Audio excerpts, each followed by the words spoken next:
Il est temps de commencer à charger vos documents dans Yuki. Vous allez devoir charger très régulièrement, le plus régulièrement possible, vos factures d'achat et vos factures de vente dans Yuki. Au plus vous les chargez régulièrement, au plus vous aurez vos chiffres à jour dans votre retour dans Yuki, évidemment. Alors pour cela, vous allez devoir sélectionner l'option courrier, la fonction courrier dans votre menu à gauche. Ce menu contient effectivement ici toutes les différentes fonctionnalités que nous allons parcourir dans les différentes vidéos.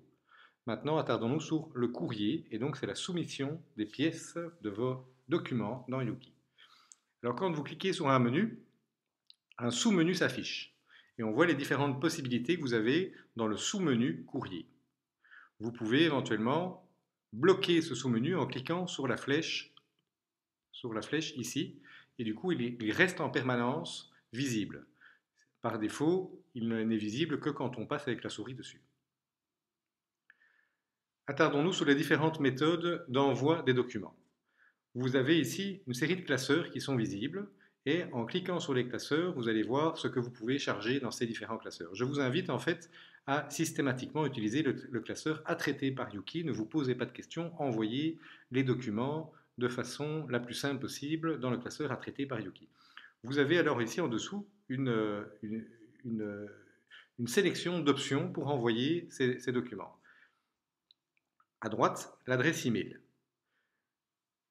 En cliquant dessus, vous affichez l'adresse email propre à votre domaine, donc à votre dossier comptable.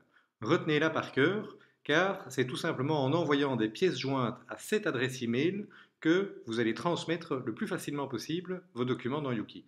Donc demandez à tous vos fournisseurs de vous fournir des factures dans un format électronique, en général ce sont des fichiers PDF, que vous allez tout simplement transférer à cette adresse. Vous pouvez vous pouvez donner cette adresse à vos fournisseurs pour qu'eux-mêmes envoient directement leurs factures à cette adresse, éventuellement avec vous en copie.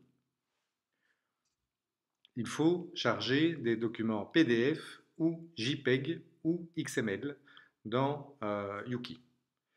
Vous pouvez également lier un dossier Drive ou Dropbox à Yuki et Yuki va synchroniser et récupérer les documents qui se retrouvent dans ce Dropbox.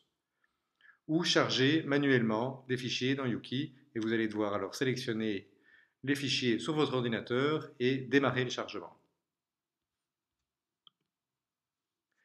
En haut à droite, vous voyez tout le temps un petit i et ça ce sont les pages d'aide correspondantes à la page dans laquelle vous vous trouvez.